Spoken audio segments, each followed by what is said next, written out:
Assalamualaikum warahmatullahi wabarakatuh. Selamat siang teman-teman KKN dari rumah. Semoga semuanya selalu sehat, semakin kuat imun serta iman. Sesi selanjutnya dalam program KKN dari rumah telah hadir bersama kita Ibu Titi Rahmawati MAG selaku Kepala Pusat Studi Gender dan Anak yang akan menyampaikan materi tentang pengabdian KKN berbasis gender. Selamat siang Ibu. Selamat siang Mbak. Bagaimana kabarnya Ibu? Alhamdulillah baik dan sehat. Oke, jadi bisa langsung disampaikan mungkin Bu kepada teman-teman KKN dari rumah terkait pengabdian KKN berbasis gender. Silahkan. Terima kasih. Assalamualaikum warahmatullahi wabarakatuh. Kawan-kawan dan adik-adik mahasiswa peserta KKN dari rumah. Kali ini saya akan menyampaikan materi tentang pengabdian berbasis gender, gitu ya. Kenapa ini kemudian pengabdian berbasis gender menjadi salah satu sub kegiatan yang ada di dalam KKN, begitu ya. Karena pengabdian itu sendiri kalau kita maknai gitu ya, bahwa pengabdian adalah bagian dari Tridharma Perguruan Tinggi UIN Wali Songo. Dan pengabdian itu sendiri tentunya adalah merupakan pengamalan dari ilmu pengetahuan, teknologi, seni budaya yang langsung dilakukan kepada masyarakat secara kelembagaan dengan metode ilmiah dan juga sebagai bentuk dari penyebaran Tridharma Perguruan Tinggi itu sendiri. Nah, selama ini mungkin Tridharma Perguruan Tinggi dalam pengabdian belum familiar dengan yang namanya pengabdian berbasis gender. Nah, kali ini saya ingin menyampaikan bahwa pengabdian KKN yang berbasis gender ini juga sesuai dengan visi misi UIN Wali Songo itu sendiri sebagai dan juga sebagai kampus yang menegaskan atau mempunyai komitmen terhadap kampus responsif gender, begitu ya. Ada setidaknya 9 indikator di antaranya adalah bagaimana penelitian pengabdian itu juga berbasis gender. Nah, ini adalah kenapa kemudian dalam KKN UIN Wali Songo ada sub yang namanya KKN berbasis gender. Nah, kemudian juga terkait dengan KKN dari rumah ini ada beberapa kegiatan, baik kegiatan fisik ataupun non fisik, gitu ya. Sebagaimana juga sudah disampaikan di dalam Juklak KKN baik di web ataupun disampaikan secara online, begitu.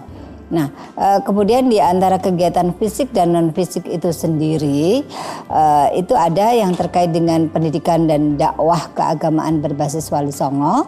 Kemudian juga ada moderasi beragama, ada Go Green atau kepedulian lingkungan, ada relasi agama dan kesehatan, di mana dalam poin yang relasi agama dan kesehatan inilah kemudian pengabdian KKN berbasis gender lebih banyak bisa eksplorasi, begitu ya. Selain juga karena kali ini masih dalam kondisi pandemi, maka juga ada pembahasan yang terkait dengan COVID-19. Nah, kegiatan KKN itu sendiri baik yang fisik ataupun non fisik, terutama terkait dengan KKN non fisik itu ada dalam bidang keagamaan, dalam bidang pendidikan, dalam bidang ekonomi, dalam bidang lingkungan dan juga kesehatan. Nah, KKN non fisik dalam beberapa aspek tadi sebetulnya bisa dilakukan atau bisa diimplementasikan gender di dalamnya, gitu ya. Artinya bahwa ketika membahas tentang bidang keagamaan, di situ bisa melakukan pembahasan atau pengabdian berbasis keagamaan yang responsif gender, begitu ya. Nah, dan selain dalam bentuknya, saya melihat dan membaca di dalam tagihan KKN itu sendiri ada beberapa ya, ada berbagai macam. Ada dalam bentuk artikel, ada dalam bentuk proceeding, juga ada di dalam bentuk konten kreatif gitu ya. Konten kreatif bisa dalam bentuk meme atau flyer, juga bisa dalam bentuk video kegiatan gitu ya, dan juga dalam bentuk liputan atau laporan kegiatan kelompok. Nah, dari beragamnya tagihan atau laporan KKN ini sendiri, sungguhnya di dalamnya bisa mengeksplorasi responsif gendernya ya. Nah, kenapa kemudian pada konteks KKN responsif gender ini tadi lebih banyak poinnya ada di dalam sub kegiatan yang dinamakan relasi agama dan kesehatan gitu ya. Karena di dalam kesehatan dan pembahasan terkait keagamaan banyak sekali yang bisa dieksplorasi di sini begitu ya. Contoh dalam hal kesehatan gitu ya. Dalam hal kesehatan misalkan para mahasiswa KKN dari rumah bisa membahas tentang stunting gitu ya. Apa itu stunting gitu ya. Kalau para mahasiswa belum mengenal lebih jauh, justru ini bisa dilakukan sebagai bentuk pengabdian. Misalkan menjadikan stunting dalam bentuk webinar gitu ya, atau seminar online gitu ya. Nah, stunting ini kan terkait dengan masalah gizi kronis yang hari ini menjadi perhatian dari pemerintah gitu ya, di mana dari keadaan gizi buruk atau gizi yang kronis ini bisa menyebabkan pertumbuhan anak kemudian tidak maksimal ya, atau tidak baik gitu ya. Misalkan ya anak-anak bisa dalam kondisi kerdil atau misalkan tidak tumbuh sebagaimana anak-anak pada usianya. Itu contohnya misalkan ya kalau dalam bidang kesehatan gitu ya. Jadi bisa melaksanakan webinar tentang stunting gitu ya. Nah, kemudian juga bisa yang hari ini juga menjadi sentral atau fokus dari perhatian kesehatan dari pemerintah adalah terkait dengan angka kematian ibu melahirkan gitu ya. Dan ini juga bisa dibahas apa sih sebetulnya faktor penyebab ibu yang melahirkan itu sampai pada misalkan kegagalan fatal, misalkan meninggal begitu ya. Apa penyebabnya, kemudian apa faktor yang bisa diantisipasi gitu ya. Ini bisa dilakukan seminar, apalagi dalam kondisi pandemi ya, yang tidak harus melakukan interaksi fisik secara lebih banyak. Ini bisa dilakukan webinar. Apalagi kalau terkait kesehatan ini, di kampus kita kan punya fakultas kesehatan dan psikologi ya. Itu artinya kita bisa mengambil juga narasumber-narasumber dari internal kampus kita, atau juga kawan-kawan mahasiswa bisa bekerja sama dengan dinas kesehatan terkait. Kan tadi terkait bidang kesehatan itu kan kita bisa melakukan webinar-webinar terkait stunting, terus itu pelonjakan kematian ibu melahirkan seperti itu ya Bu ya. Angka kematian. Dan apakah ada Bu kegiatan lain yang bisa dilakukan mahasiswa KKN dari rumah selain melaksanakan webinar tentang kesehatan, tapi kegiatan itu bisa untuk menutup pengabdian. Itu ya, bisa. Untuk pengabdian. Ya. Selain webinar karena itu dalam bentuk kegiatan online, bisa tadi kan ada flyer, ada video, ada meme ya.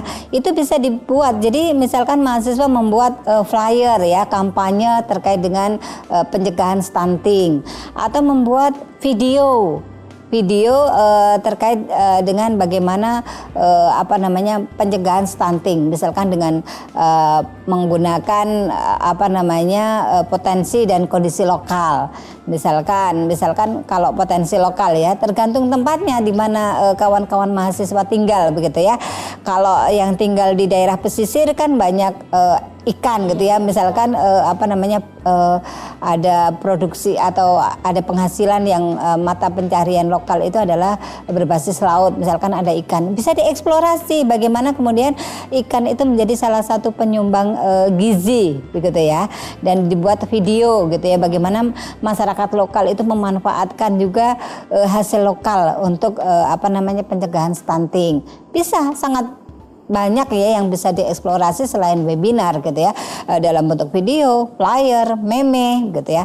Ini kan bisa, dan itu nanti ketika di dalam KKN bisa diakui sebagai bentuk kegiatan atau laporan dari mahasiswa KKN itu sendiri, kan begitu. Berarti bisa menyesuaikan di mana lingkungan mahasiswa tersebut tinggal. Sangat ya Bu ya? bisa. Jadi ketika temanya membahas tentang stunting itu tidak harus webinar kalau memang kiranya kondisinya tidak memungkinkan, tetapi juga bisa mengeksplor apa yang bisa digali dari lokal tempat mahasiswa tinggal KKN ini, dieksplor apa sih yang bisa dikaitkan dengan pencegahan stunting gitu ya. Nah, seperti itu.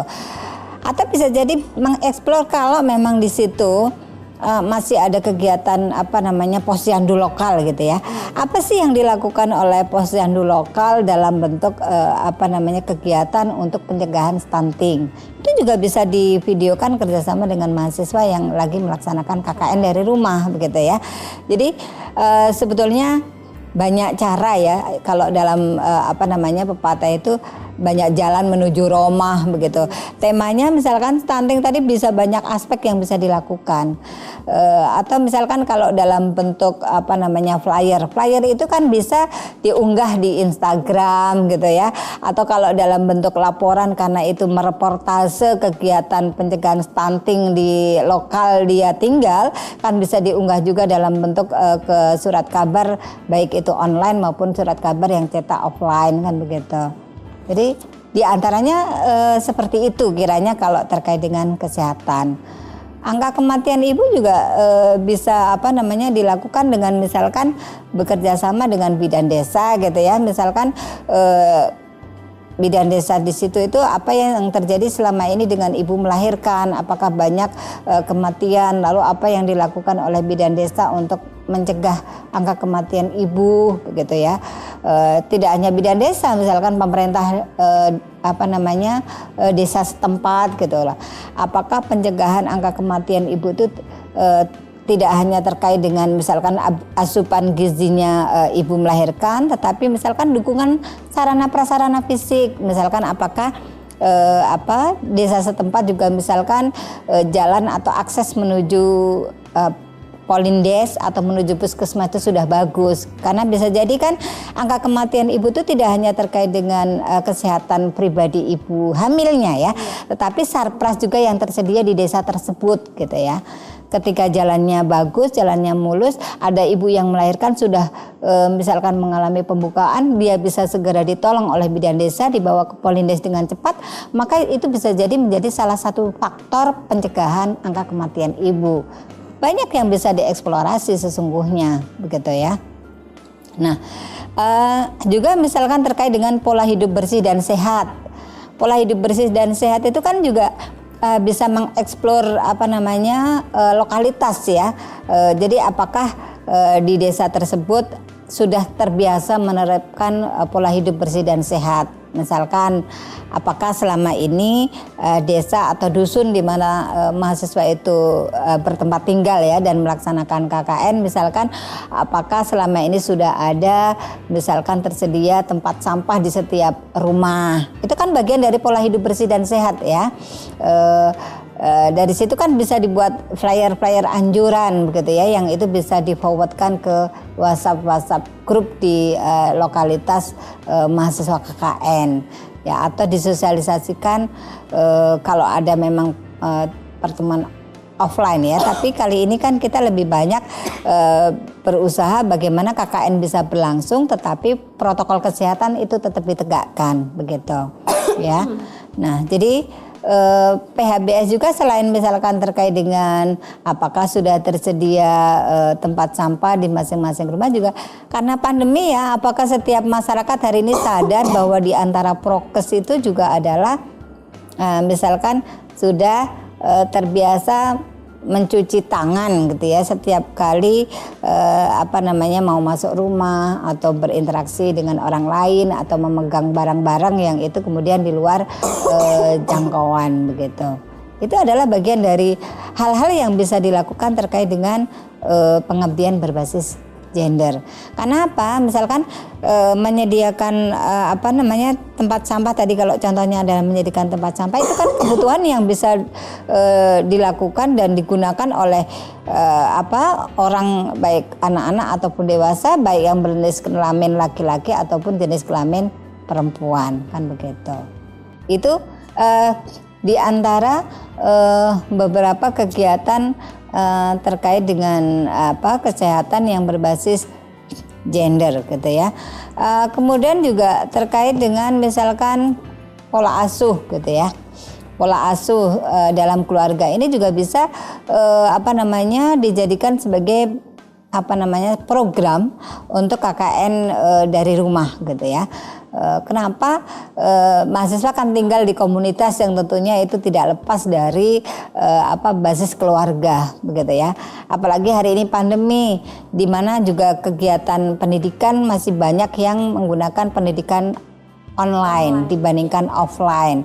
Sekalipun beberapa waktu lalu sudah ada beberapa uji coba ya, tetapi karena hari ini gelombang COVID kedua mulai merebak lagi, kemudian kan, dan kebetulan sudah di akhir semester ya, jadi kemudian lebih anak-anak lebih banyak di rumah, keluarga juga sering berinteraksi dengan anak-anak gitu ya, maka pola asuh bisa dijadikan juga sebagai bahan untuk pengabdian para mahasiswa di tempatnya masing-masing.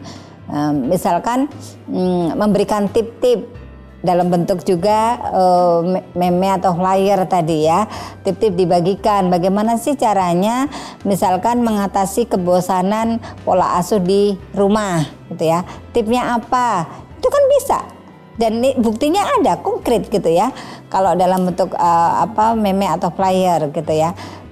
Saya yakin anak-anak hari ini, mahasiswa hari ini kan milenial ya, kreativitas dalam hal-hal seperti itu pasti punya. Ya, baik Bu. Berarti terkait program-program KKN dari rumah ini tidak mesti tentang, apalagi sekarang kan lagi pandemik ya Bu ya. Berarti tidak mesti semua itu tentang COVID-19 ngoten ya Bu ya. Berarti bisa tergantung lingkungan dan suasana lingkungan teman-teman yang di rumah gitu ya Bu. Iya. Ya, memang COVID-19 adalah bagian dari sub yang memang perlu diperhatikan. Tapi ketika kita memang tergantung lokalitasnya gitu ya, dan sepanjang ketika mahasiswa melaksanakan KKN dari rumah itu prokesnya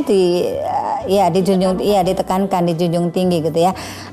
Misalkan ada juga pertemuan offline, tentunya harus memperhatikan kapasitasnya ya, kapasitas ruangannya, jumlah audiennya gitu ya. Kemudian kalau prokes ya duduknya berjarak, menggunakan masker, kemudian juga pastikan tersedia hand sanitizer, atau bahkan kalau tidak hand sanitizer juga tersedia air gitu ya untuk cuci tangan, menjaga bahwa prokes ditegakkan gitu.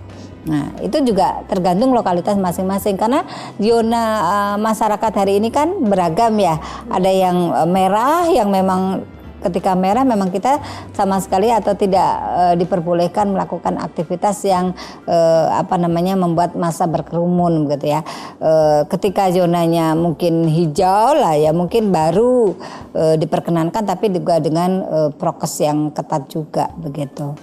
Nah, itu diantaranya ya. Jadi pembahasan tentang KKN atau pengabdian berbasis gender ini banyak dieksplor. Kalau tadi misalkan keluarga basisnya adalah pola asuh gitu ya, tip-tip yang dibagikan lewat flyer atau meme. Misalkan juga ada pembahasan hari ini misalkan yang lagi jadi fokus juga, terutama pemerintah Jawa Tengah, itu adalah gerakan Jokawin Bocah gitu ya, Jokawin Bocah, dan itu kan relevan dalam pembahasan kalau dalam konteks keagamaan dengan kampus UIN Wali Songo gitu ya, apalagi juga kalau itu terkait dengan berbasis gender. Nah ya, gerakan Jokawin Bocah ini bisa disosialisasikan di masyarakat dengan banyak cara gitu ya. Tadi bisa webinar, bisa mengambil video, misalkan anak-anak muda yang ada di tempatnya masing-masing itu bisa diajak bagaimana mengkampanyekan tidak melakukan pernikahan dalam usia anak gitu ya. Kalau usia anak dalam Undang-Undang Perlindungan Anak itu kan 0 sampai 18, dan Undang-Undang Perkawinan yang terbaru nomor 16 tahun 2019 kan sudah merevisi ya Undang-Undang Pernikahan sebelumnya nomor 1 tahun 74. Kalau dulu di Undang-Undang nomor 1 tahun 74 itu batasan minimal perempuan itu 16. Hari ini di dalam Undang-Undang nomor 16 tahun 2019 paling tidak kan 19 kan berarti sudah bukan anak, karena kalau di Undang-Undang Perlindungan Anak ya 0 sampai 18. Nah itu perlu disosialisasikan, dan juga bagaimana kemudian memotivasi anak-anak muda di tempat mahasiswa KKN ini, di tempatnya masing-masing ini, bagaimana lebih kreatif. Gerakannya bisa jadi anak-anak diberikan pelatihan tertentu, atau anak-anak membuat lomba meme atau flyer gitu. Kalau anak-anak kreatif dengan temanya adalah misalkan Jo Kawin Bocah, itu juga bisa menjadi bagian dari kegiatan KKN dari rumah begitu ya.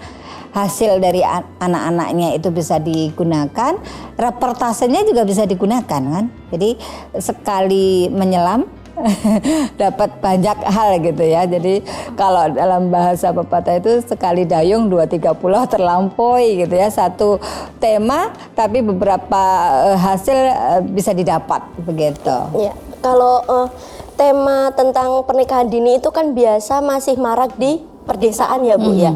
Kalau misal tema yang misal cocok untuk di mahasiswa yang tinggal di perkotaan itu seperti apa Bu? Biasanya. Sama juga sebetulnya ya, karena usia pernikahan anak ini kan sebetulnya tidak mengenal basis lokasi desa atau kota sebetulnya ya, karena kadang perkawinan anak itu terjadi dengan beberapa faktor gitu ya. Terjadinya bisa jadi satu karena pola asuh yang tidak pas gitu ya, pola asuh yang tidak pas. Kedua, misalkan bisa jadi dari akibat penggunaan gadget yang tidak ya menggunakan gadget tapi yang disalahgunakan misalkan ya, itu juga bisa mengakibatkan pernikahan anak.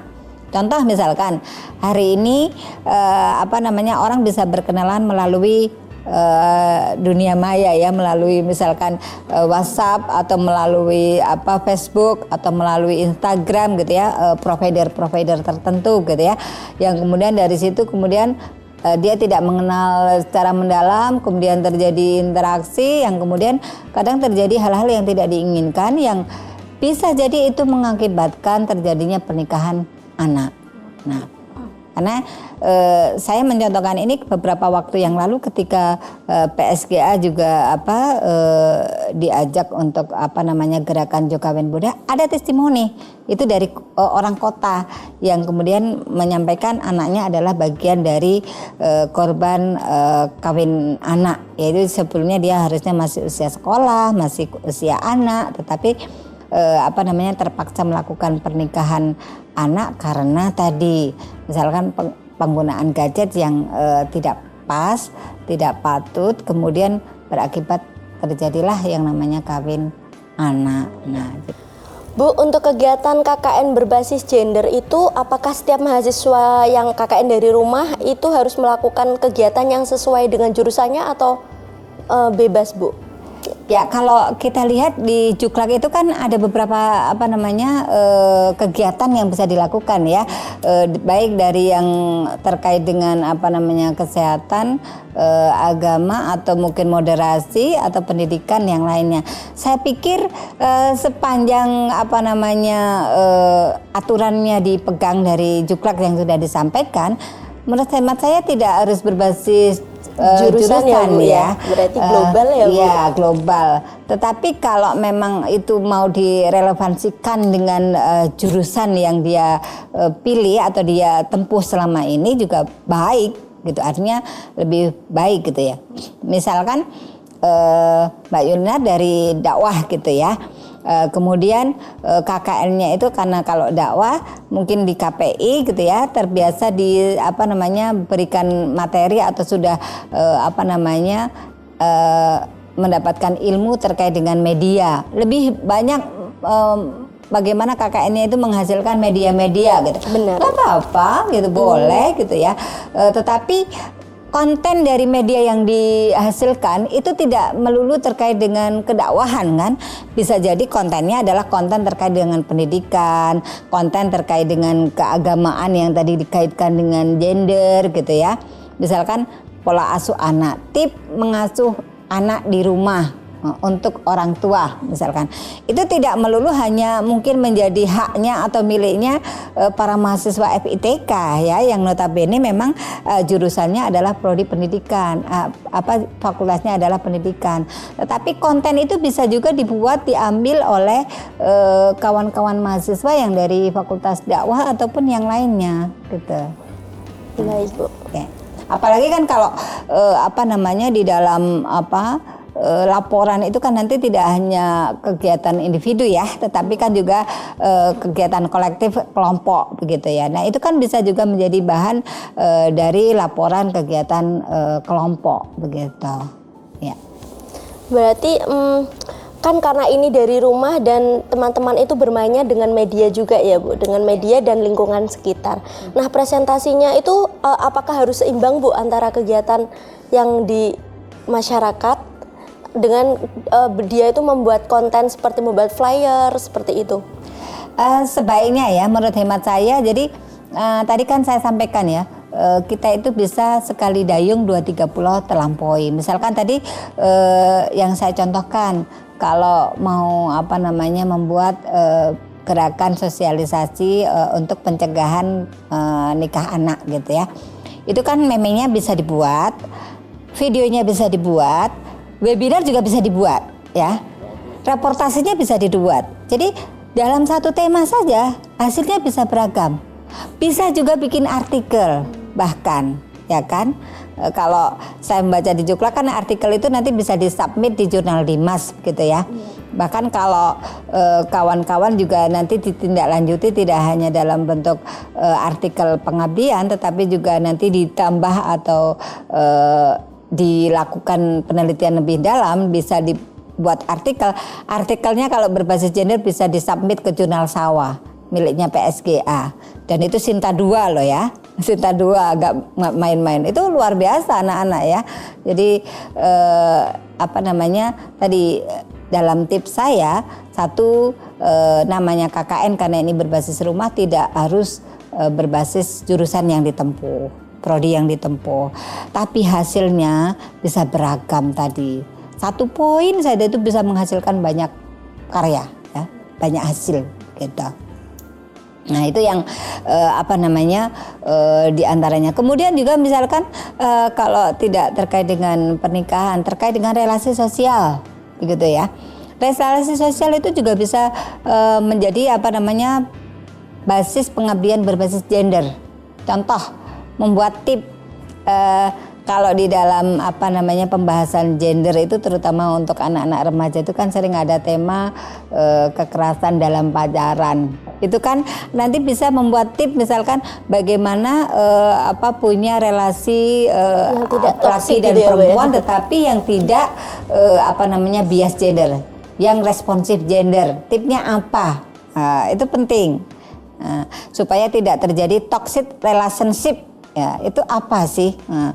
Hubungan yang merugikan itu apa tipnya supaya tidak terjadi itu. Nah, itu juga bisa dilakukan oleh kawan-kawan mahasiswa yang notabene juga anak-anak muda kan ya. Nah, saya yakin itu menarik begitu menurut hemat saya ya. Selain punya kampanye yang positif, dilakukannya juga oleh anak-anak yang usia adalah usia muda, dan kondisi-kondisi seperti itu juga terjadi pada anak-anak usia muda begitu. Artinya tidak jauh dari apa yang selama ini dialami, dilakukan gitu ya. Dan yang pasti seluruh hasilnya itu dikaryakannya itu untuk kebaikan, kemaslahatan begitu. Nah, itu yang di antara beberapa tema-tema terkait dengan pengabdian berbasis gender. Bisa jadi juga misalkan partisipasi perempuan di masyarakat gitu ya. Apakah masyarakat terutama perempuan hari ini dilibatkan di dalam pengambilan kebijakan di tingkat dusun, nggak usah dusun lah, RT gitu ya, RT RW gitu ya.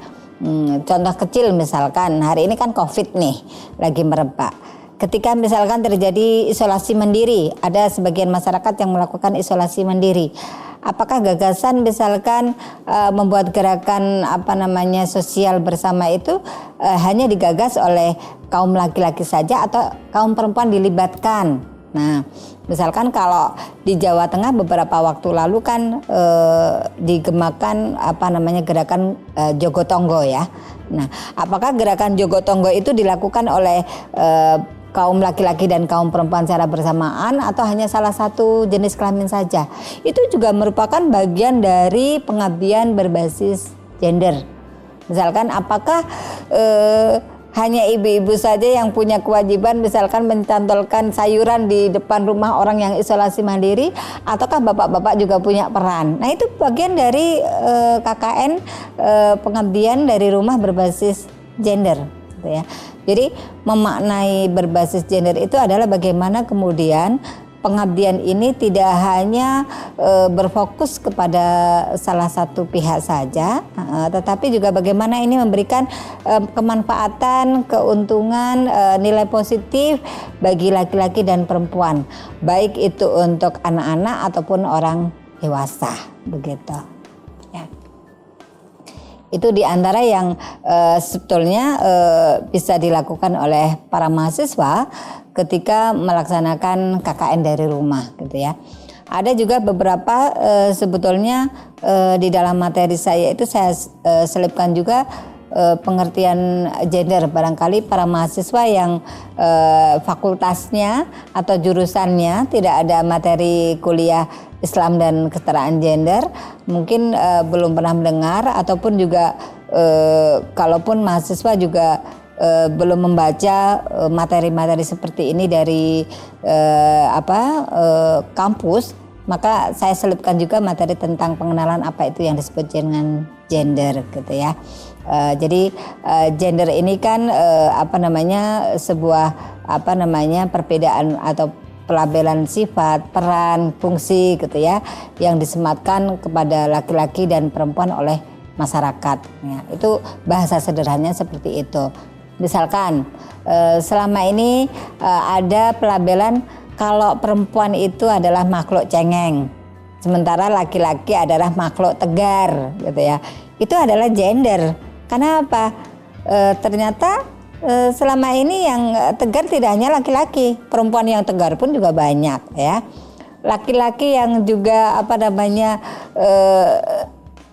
lebih mudah menangis juga ada gitu ya. Nah, itu artinya gender gitu ya. Sehingga ketika membahas pengabdian berbasis gender adalah kegiatan pengabdian yang dilakukan oleh para mahasiswa di tempatnya masing-masing, yang juga memperhatikan kemanfaatannya. Kalau dalam dunia perspektif gender itu aksesnya, partisipasinya, kontrolnya, manfaatnya itu dirasakan oleh kedua belah pihak, oleh jenis kelamin laki-laki dan jenis kelamin perempuan begitu. Nah, contoh juga misalkan barangkali KKN yang berusaha untuk melakukan pengabdian berbasis gender, misalkan membiasakan hal-hal tip-tip misalkan dalam pergaulan gitu ya, tidak memberikan stereotyping terhadap jenis kelamin tertentu. Stereotyping itu pelabelan negatif gitu ya. Misalkan kalau perempuan berkegiatan sampai malam gitu ya, atau perempuan bekerja sampai malam, kemudian jangan sampai ada pelabelan bahwa itu adalah perempuan nakal. Karena apa? Dia pulang malam adalah karena bekerja, ya kan? Ada alasan yang jelas begitu. Nah, juga terkait misalkan misalkan laki-laki juga bisa jadi kadang mendapatkan stereotyping kan, mendapatkan pelabelan negatif. Kadang misalkan kalau ada laki-laki nangis, kamu laki-laki kok nangis? Emang nggak boleh laki-laki nangis? Itu stereotipik loh ya.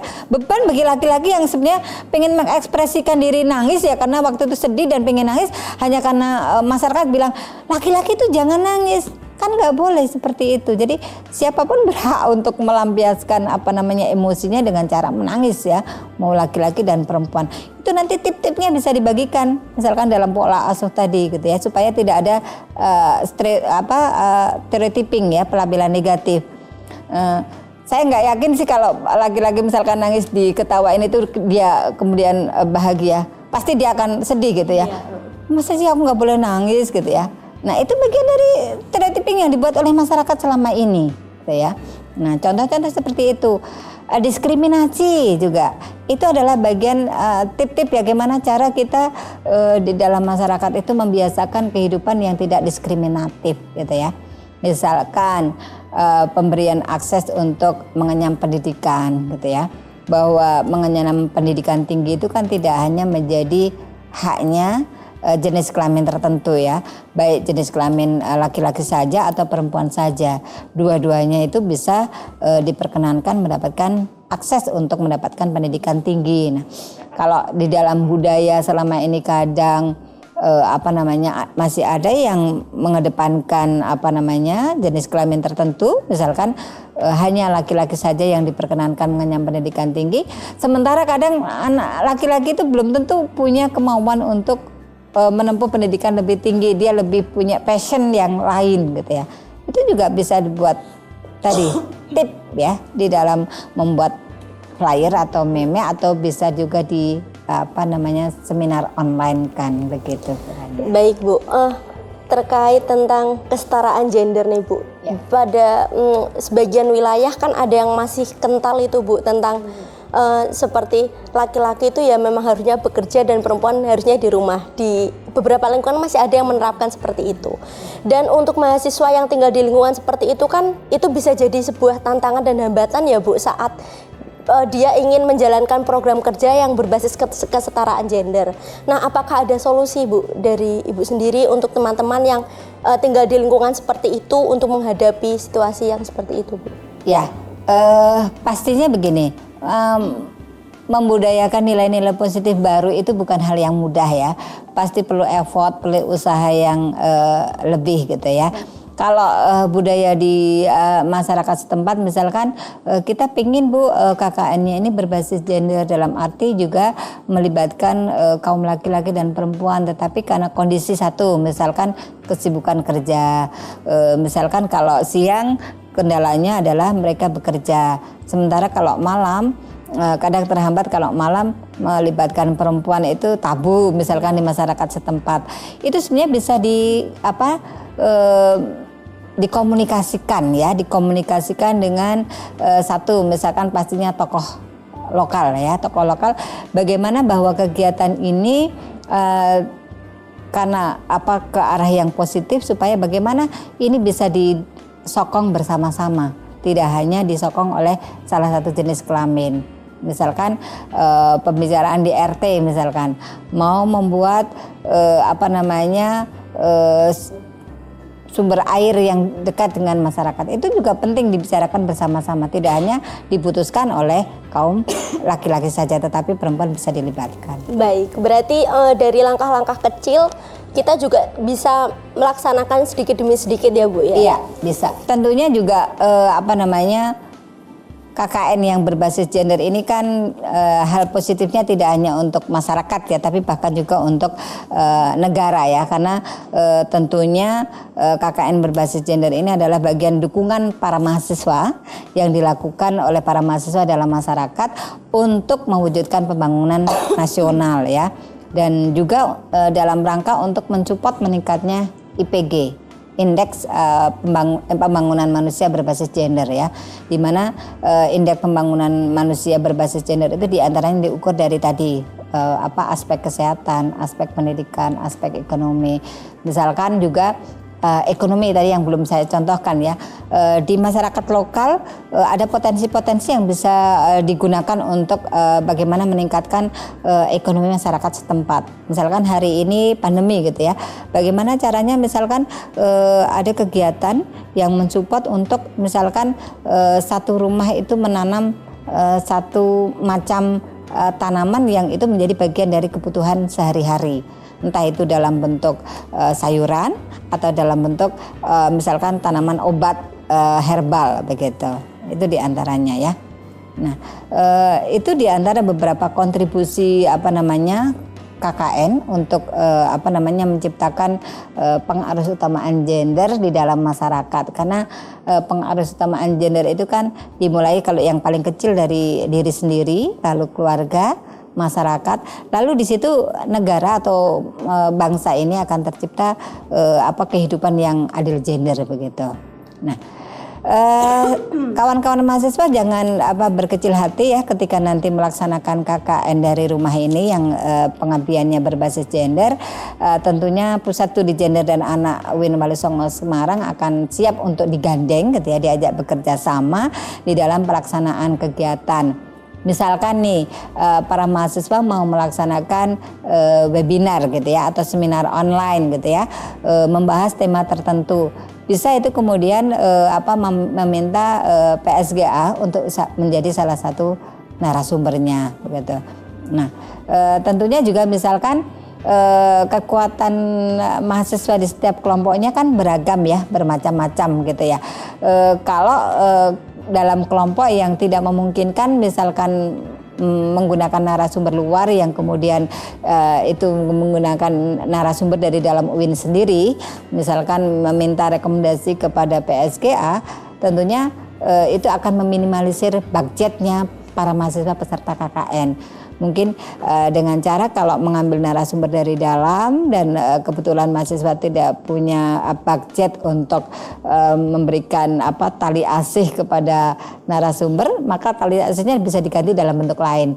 Misalkan ada surat permohonan menjadi narasumbernya, surat ucapan terima kasihnya, kemudian juga ada sertifikatnya. Itu yakin juga akan setidaknya menjadi tali asih yang berharga juga buat para narasumber dari dalam internal UIN Walisongo itu sendiri. Itu menjadi alternatif ketika para mahasiswa tidak mempunyai kemampuan atau punya keterbatasan di dalam persoalan memberikan tali asih kepada narasumber gitu ya. Baik, berarti program KKN terkait kesetaraan gender ini bisa dimasukkan dalam berbagai aspek ya Bu, seperti aspek kesehatan, pendidikan dan lain sebagainya ya Bu? Bisa, sangat ya. Dan narasumber yang terkait dengan pendidikan, kesehatan, agama gitu ya, insya Allah UIN Walisongo ada gitu ya. Kalau kawan-kawan mahasiswa punya keterbatasan untuk mendapatkan narasumber dari luar UIN gitu ya, insya Allah ada, kami upayakan ya. PSGA akan punya yang namanya Gender Focal Point. Gender Focal Point itu adalah orang-orang atau para dosen universitas akademika yang ikut menegakkan kampus responsif gender ya, sudah punya perspektif, punya integritas terkait dengan keadilan gender begitu. Nah, jangan lupa nanti kalau mau bekerja sama bisa WhatsApp ke nomor saya, bisa dicatat oleh para kawan-kawan mahasiswa gitu ya, dari kelompok KKN di rumah. Ada nomor yang bisa di WhatsApp oleh anak-anak, nomornya 081 22 77 92 36. Nah, insya Allah kalau itu disampaikan, kami akan membantu para mahasiswa di dalam melaksanakan pengabdian berbasis gender. Baik Bu. Jadi itu teman-teman, kesetaraan gender yang bisa dijadikan atau dimasukkan teman-teman untuk menjadi program KKN dari rumah. Sebenarnya kesetaraan gender ini bisa dimasukkan dalam berbagai aspek dalam program KKN dari rumah teman-teman, seperti dalam bidang kesehatan, pendidikan, agama, ekonomi, dan lain sebagainya. Seperti itu, mungkin betul. Ibu ada yang ingin disampaikan lagi? Iya. Itu kiranya jadi jangan berkecil hati, jangan dikira kalau KKN atau pengabdian berbasis gender hanya membahas gender saja. Justru gender ini bisa ada di dalam semua lini ya, dalam kehidupan ya. Terutama tadi 3 hal yang disampaikan, pendidikan, kesehatan, ekonomi, itu adalah di antara menjadi indikatornya IPG, Indeks Pembangunan Manusia Berbasis Gender, tetapi juga dalam ranah-ranah yang lain ya. misalkan sarpras gitu, kita mengukur apakah sarana dan prasarana desa itu sudah berbasis gender, bisa dicontohkan misalkan apakah letak Pansimas itu ada di wilayah yang bisa dijangkau oleh kaum laki-laki dan kaum perempuan dengan baik gitu ya, tidak terlalu jauh gitu ya. Karena misalkan kalau terlalu jauh, kalau ibu-ibu yang gendong kendi juga mungkin akan menjadi kesulitan gitu ya, apalagi kalau kondisinya tidak memungkinkan, misalkan hamil atau sudah lansia gitu ya. Begitu juga dengan para laki-laki ya, para laki-laki juga akan dimudahkan juga. Nah itu contoh bagaimana kemudian menempatkan gender dalam seluruh aspek kehidupan di masyarakat begitu. Baik teman-teman. Jadi itu tadi pemaparan dari Bu Titi selaku Ketua Pusat Studi Gender dan Anak, Kepala Pusat Studi Gender dan Anak. Jadi teman-teman jika ingin memasukkan program kerja dengan mengangkat kesetaraan gender, bisa juga bekerja sama dengan Pusat Studi Gender dan Anak UIN Wali Songo Semarang dengan menghubungi langsung nomor WA Bu Titi, yaitu 081 2277 9236. Nah, jadi dari UIN Wali Songo juga siap membantu teman-teman untuk mensukseskan program kerja KKN teman-teman dari rumah, apalagi itu berkaitan dengan kesetaraan gender. Seperti itu ya Bu ya? Ya. Baik teman-teman, itu tadi pemaparan dari Kepala Pusat Studi Gender dan Anak UIN Wali Songo Semarang, Ibu Titi Rahmawati.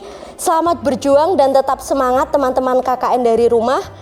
Lakukan yang terbaik tanpa mengurangi esensi dari tujuan KKN ini, dan semoga KKN dari rumah teman-teman dapat berjalan dengan semestinya. Saya moderator undur diri.